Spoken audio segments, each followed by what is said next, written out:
Nakakuha ng negatibong marka si Pangulong Bongbong Marcos mula sa mga kabataan, mga edukado at ilang malalaking rehiyon sa bansa. Base Imagine, kabataan, edukado, at malalaking rehiyon sa bansa. Nakakuha siya ng negative rating. Pati bata ayaw na sa'yo. Pati yung mga negosyante, edukado, ayaw sa'yo. Paano ba naman, putang ina, wala kang pinag-aralan? Sino ba may sabi nun? Na peke daw yung ano nito, peke daw yung ano nito, yung diploma nito. Walang hiya negative rating, putyang inang yan. Kaya gagawin ng lahat ni Claire Castro, makabawi man lang. Maapikon man lang niya yung mga DDS, maapikon man lang niya si Inday Sara. Pero ang problema kasi, hindi siya pinapatulan ni Inday. Sabi kasi ni Inday, sayang lang kasi pag pinatulan mo si Claire Castro, mantakin mo nandito ka tapos si Claire Castro nandiyan dyan, bababa ka. Nasa lusak na siya. Sino ba yan? Ano bang nagawa niyan sa buhay niya? Bakit mo papatulan pa yan? Cloud chaser yan. Kaya nga niya ginagawa yan para ko sumikat siya ito sa pinaka-latest na resulta ng SWS survey. Si MJ Mondihar sa report. Sa March 2026 survey ng SWS, bumagsak sa negative 15 ang net satisfaction ratings ni Pangulong Marcos Jr. Sa kaparehong survey, mas kapansin-pansin ang malaking pagbaba ng satisfaction ratings ng Pangulo sa mga kabataan. Sa youth category, edad 18 hanggang 24 anyos, negative 17 ang mas mababa pa siya sa mga kabataan. Negative 15 siya overall. Sa edad 18 hanggang 24, negative 17. Putang ina, ano nga asahan ng mga Marcos sa future? Walang may gusto sa kanila. Di ba alam niyo yung zero? Yung bokya, yung itlog, yung zero, sabi ko nga sa'yo, pag yung zero magmumukhang ginto kay Bongbong. Zero na nga lang, hindi niya pa maabot, putyang inang yan. Negative, taki mo.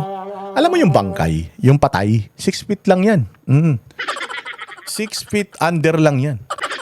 Magbubukal ka ng 6, nandoon yung patay na kahiga. Putang ina, mas malalim pa si Bongbong doon.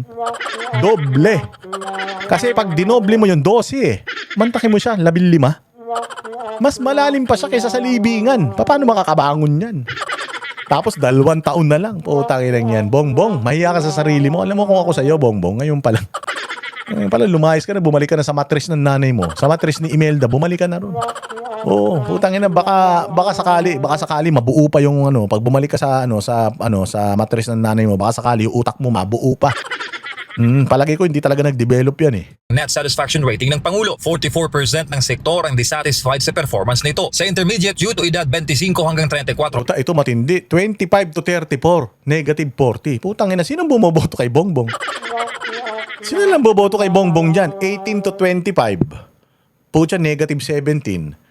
25 to 34, negative 40. Tangina niyan. Matagal pa mamatay itong populasyon na to. Pucha, wala na talaga mananalong Marcos niyan. Wala na, tapos na talaga. Anyos, umabot sa negative 40 ang net satisfaction rating, habang 49% ang dissatisfied. Kapansin-pansin din ang pagbaba ng suporta sa Pangulo habang tumataas ang antas ng edukasyon ng mga respondents sa survey. Sa mga nakapagtapos ng junior high school at vocational courses, negative 21 ang net satisfaction rating ng Pangulo. Sa mga nakatapos sa senior high school at college, negative 19 naman ang score. Tayo na, no? Habang sa college at postgraduates, bumagsak sa negative 37. Ayan, no? Negative 37 sa college and postgraduate. Alam mo yung postgraduate? Yung mga nagmamasteral, ganyan. Nagpi-PhD, negative 37. Tumatalino sila Nakita mo yung high school, mababa pa. Tapos senior high school, tapos college. Pucha, kapag MBA tsaka PhD na, yung mga postgraduate, mga postgraduate schools, ayan, negative 37. Tumatalino sila, nakikita nila, putang ina, bobo to. Walang kwentang tao to. Ano pa? Ang net satisfaction rating. Bukod dito, bumaba rin sa negative 40 ang net satisfaction rating ng Pangulo sa Mindanao mula sa negative 29 sa November 2025 survey ng SWS. Hindi rin nakaligtas ang Pangulo sa mababang marka mula sa mga residente ng National Capital Region o NCR. Bumagsak sa negative 31 ang net satisfaction rating niya. Bigat yan yung negative 31 ng balat ng ng NCR kasi kumbaga pagka ang NCR hindi mo nakuha, wala ka na talagang pag-asa. So ganun nakabulok si Bongbong Marcos. Paano ba naman hindi mabubulok si Bongbong Marcos? Putang ina, spokesperson niya mas tanga pa sa ipis Mas tanga pa sa daga. Paano ba naman yan? Talagang ganyan na makukuha mong survey. Kaya nga, sabi ko sa inyo, alam mo mayroon taong bobo pero may mas bobo pa doon. Alam mo kung sino? Si Marcos. Negative 15 ka na tapos si Claire Castro pa na yung spokesperson mo. Tangina, wala kang pagpapahalaga sa sarili mo. Kasi kung ako, sabi ko nga sa inyo, kung ako bumaba lang ako ng mga 10%, yung approval and trust rating, pucha, sisibaking ko yan kagad. Ibig sabihin, hindi mo nagagampanan yung tungkulin mo na pabanguhin ng pangalan ko, visit ka. Pero sobrang bobo, sobrang tanga ni Bongbong Marcos. Hindi niya matanggal-tanggal si Claire Castro.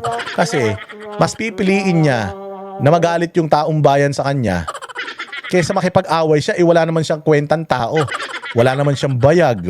Bakla man siya. Kaya nagtatago siya sa saya ni Claire Castro para masagot yung mga bashers niya. Ganon ka walang backbone. Ganon ka walang kakwenta-kwentang tao yan si Bongbong.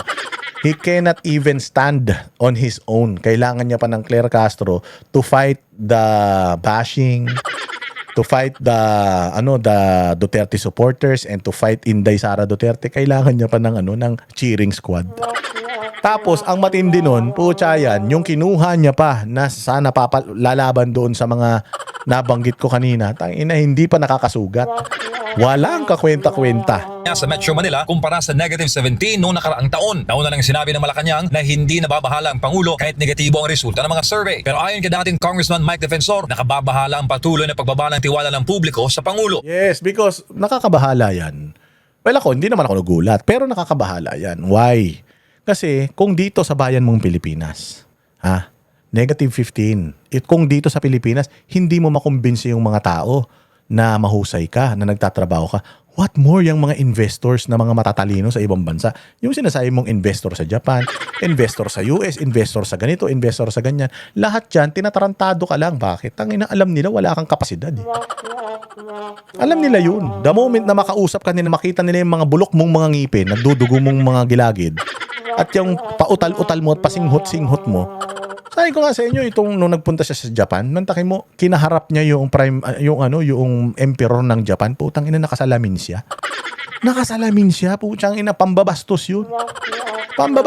Kaya lang, dahil hospitable at may respeto ang mga Japanese, pinabayaan nila. Pero putang ina, hindi ka magsasalamin pagkaharap mo yung emperor ng Japan. Pucha, meron silang meron na proper na pananamitin. Natatandaan ninyo si Donald Trump na pinagalitan nila si Zelensky dahil nagpunta ng White House si Zelensky nang naka-sweatshirt lang. Anong sabi ng mga nila Donald Trump at ng mga tauhan ni Donald Trump sa kanya na hindi mo nirespeto ang presidente ng Amerika. Puchang ina, hindi ka man lang nagbihis. Malaking bagay sa kanila yun. Yung pagpunta doon ni Zelensky nang nakakasual siya. Kaya nga si Pangulong Duterte pag humaharap, pinipilit nila magkurbata kahit nakatabingi. Kasi nga kabastusan yun na hindi ka magdidesente kapag may kaharap kang world leader. Kaya galit na galit sila kay Zelensky noon. Nung nagpunta ng White House, binaboy-baboy nila si Zelensky dahil nga hindi siya nagdamit ng nararapat. Tapos kaharap mo, emperor ng Japan, nakasalamin ka, ganun ka kabobo. Ganun katanga yan. Bakit ganito ang survey? Dahil galit ang tao. At yung galit na yan din ang nagpapakita ng suporta sa Senado, sa 13 senators of the majority of the Senate today. Gate Defensor, posible pang bumaba ang tiwala ng publiko sa presidente dahil sa tinawag niyang cover-up sa Senado kaugnay ng investigasyon sa flood control anomaly. May assessment naman ito kung bakit tutol ang minority senators sa panukalang payagan ng hybrid participation o virtual voting ng mga senador na may kaso o kakasuhan pa lamang. Sino-sinong gusto nilang kasuhan? Jinggoy Estrada, Chis Escudero, Joel Villanueva. May 2 kaso sa ICC, Senator De La Rosa and Senator Bongo. Kasi pagka pumayag sa virtual voting, hindi nila makukuha ang liderato at matutuloy ang Blue Ribbon Committee hearing. Kahit na umaaresto yung 5 yan, hindi nila ma-impeach si Vice President Inday Sara Duterte because they still need 16 votes. So no connection pag inaresto. But with a majority, they can now change the leadership of the Senate at kukunin ulit nila ang Blue Ribbon Committee hearing at patatahimikin ulit nila, hindi malalaman ng taong bayan ang katotohanan sa pagnanakaw sa ating bansa. Para sa Diyos at sa Pilipinas kung Diba? Diyan sila buraot eh. Diyan sila banas na banas eh. Na kahit na anong gawin nilang panggigipit, kahit na anong mga gawin nilang kabulastugan, wala. Hindi nila makuha yung pagmamahal ng taong bayan. Sabi nga, hindi ka mahal ng mama mo. Yan ang panatero, walang inuurungan. Pag tama palakpakan, pag mali ay